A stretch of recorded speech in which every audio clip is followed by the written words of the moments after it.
Hello everybody. Today we're going to talk about solving absolute value equations.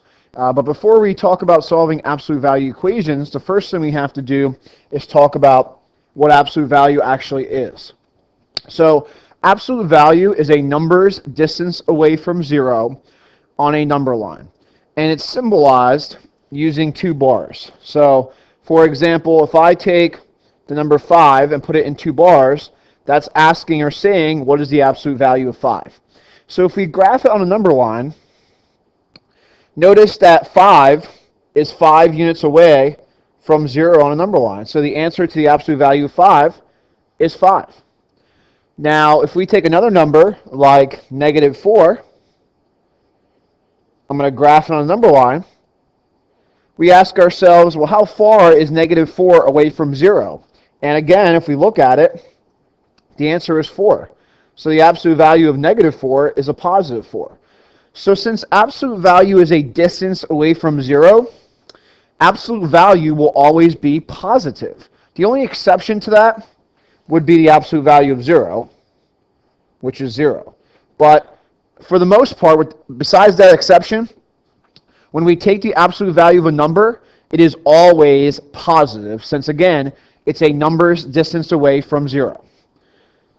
So if we have these three problems here, and we're going to evaluate these three problems, the absolute value of -6 is in fact 6 because it's 6 units away from 0. The same thing is true of the absolute value of -123. The absolute value of -123 is a positive 123 because it's 123 units away from 0 on a number line. Now for the third example, we have 5 minus 8 inside absolute value bars. Let me fix that 5 so it's a little bit neater. Well, what we have to do is we have to evaluate inside the absolute value first, and then we add that 27 to the answer. So 5 minus 8 is a -3. We do inside the absolute value bars first, but now we could take the absolute value of that -3, which would be positive 3, and finally we could add that to 27, which would be 30. So if you're ever evaluating absolute value, you would always do what's inside the absolute value first, then take the absolute value of what you have, and then do your other operations. And then use proper order of operations. So this should help you with your understanding of what absolute value is, but we're actually going to solve equations today involving absolute value. So let's look at this equation. We have the absolute value of x equals 10. So we're asking ourselves, what number or numbers are 10 units away from 0? Well, if we look at a number line, and we go back to the first slide, there's actually two numbers that are 10 units away from 0. It's actually -10 and a positive 10.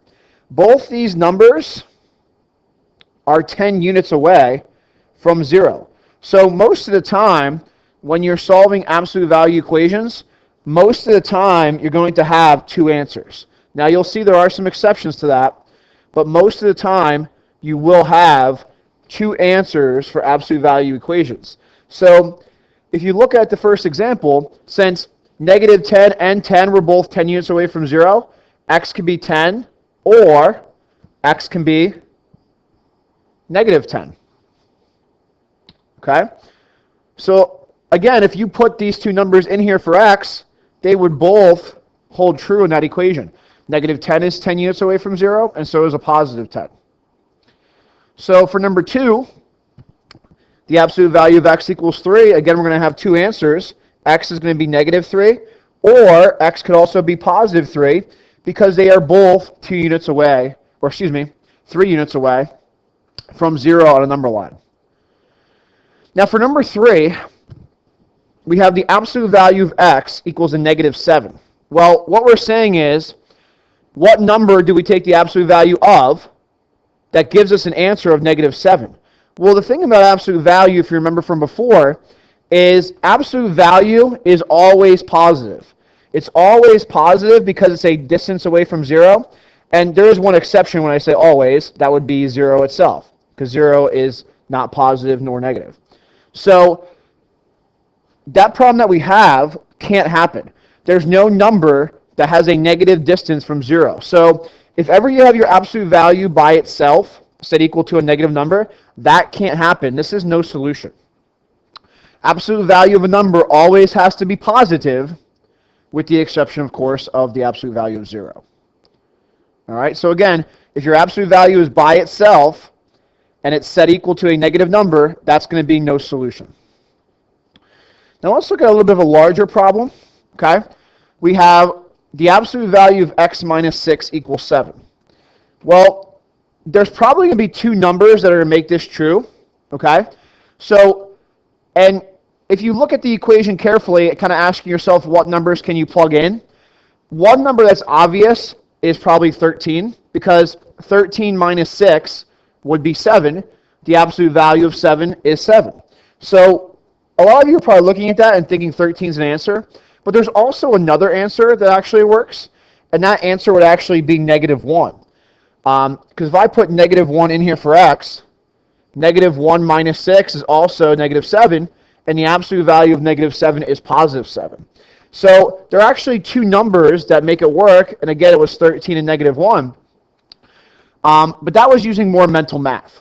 So if you want a little bit of an easier and straightforward way to do it, what you do is you take your equation and write it once without absolute value bars. So I have x minus 6 equals 7, or I take it and set it equal to a negative 7. Now you might be asking, well, why would we do something like that? I thought the absolute value of a number is always positive. Well, that is true. What we're actually doing is we're saying this inside could be equal to 7. That's why we made this equation right here. But we're also saying this inside part could be equal to a negative 7, because the absolute value of negative 7 would be positive 7. So that's why we're doing this second equation say equal to a negative number. So a shortcut way of doing this, if you have trouble with the mental math part, is you take one of your equations and set it equal to a negative number. So your first equation is exactly what you have. Your second equation, you drop the absolute value bars, but you make it equal to a negative number. Okay? And now we just solve these. So for both these equations, they're actually solved the same way. We will add 6 to both sides. We get x equals 13 here. Over here, we add 6 to both sides, and we get x equals negative 1. Those are our two answers. If you ever want to check your answers, plug them back into the original problem. Now the same thing is true with 5. Example 5. There are going to be two numbers that when we add 3 to them have an absolute value of 12. And we could talk about the mental math approach, but let's do the way we just talked about, write two equations. So our first equation is exactly what we have, because we're taking the inside and saying this inside part can be equal to a positive 12. But we're also taking the inside part and setting equal to a negative 12, because we also know the absolute value of negative 12 is positive 12. So those are our two equations. So write two equations and then you solve them. They're both pretty much solved the same way. So for this particular equation, we get x equals 9. Over here, these would cancel. Over here, we get x equals negative 15. So most of the time when you're solving an absolute value equation, you will get two answers. Okay? Now there are some exceptions to that. As you saw with example 3, when the absolute value is alone and say equal to a negative, that will be no solution. So if we look at a little bit of a larger problem with that, let's say we have the absolute value of x plus 5, and that equals negative 6. The answer to this is actually no solution. All right? Now, if you wrote two equations and you solve them, you would get two answers. But if you plug those answers back in, neither would work, because we can't take the absolute value of something and not be equal to a negative number. So if your absolute value is by itself, meaning there's nothing else on the left-hand side or the right-hand side on one side of your equation, and it's set equal to a negative number, the answer for that will always be no solution. The other exception you could see is when you have the absolute value of something, so let's make this x minus 3, set equal to 0, there will only be one answer for this, when your absolute value is by itself on one side of your equation and set equal to 0, there's only one answer because there's not two values that have a distance away, absolute value of 0. The only number on a number line that has an absolute value of 0 is 0 itself. So there will only be one answer for this. So we only just basically solve the equation. And another way of looking at it is we can't write two equations because 0 can't be positive and negative. 0 is a neutral number. It has no sign. Okay? So we can't write two equations when it's set equal to 0. So our only answer here is x equals 3. So these are the two exceptions you'll have when you're solving absolute value equations. One is when it's set equal to a negative number, and 2 is when it's set equal to 0. And the other two problems I want to go over with you are problems where you have other things going on the side the absolute value is. So let's look at number 6. For number 6, we have the absolute value of x plus 3 equals a negative 10. Well, what we have to do for these problems is get the absolute value alone first. Absolute value is different than anything else in math. It's not a parenthesis. It means a number's distance away from 0. So what we have to do first here is add 10 to both sides. And now we have the absolute value of x plus 3 equals a positive 9. Now we could do this problem exactly like we did the last problem, or the problems before it, I should say, and write two equations. So we have x plus 3 equals 9, or x plus 3 equals negative 9. And if we solve both those equations, we get our two answers of 6 and negative 12. The same thing is true of number 7.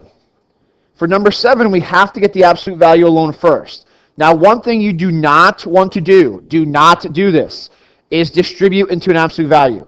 An absolute value is not a parenthesis.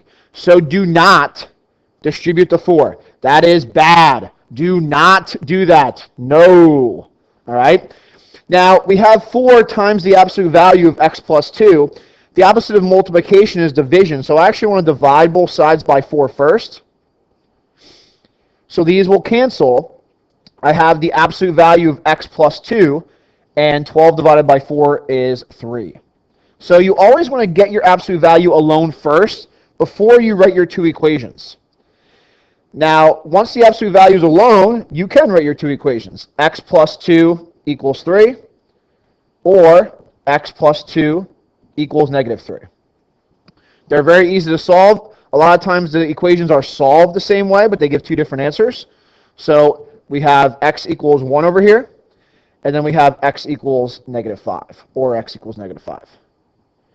So just be careful. Never distribute into an absolute value. But if you have other things going on the side the absolute value is on, always get the absolute value alone first. So key points from this lesson. It was a little bit of a long lesson. Most of the time with absolute value equations, you have two answers. The only exceptions would be when it's set equal to a negative number. The absolute value is by itself set equal to a negative number. The answer is no solution. Or if the absolute value is by itself and set equal to 0, that would only give you one answer. But make sure you get the absolute value alone, like we did for these two problems, before you write your two equations. Hopefully this lesson was helpful. If you have any questions, please let me know. Thank you very much. Have a great day.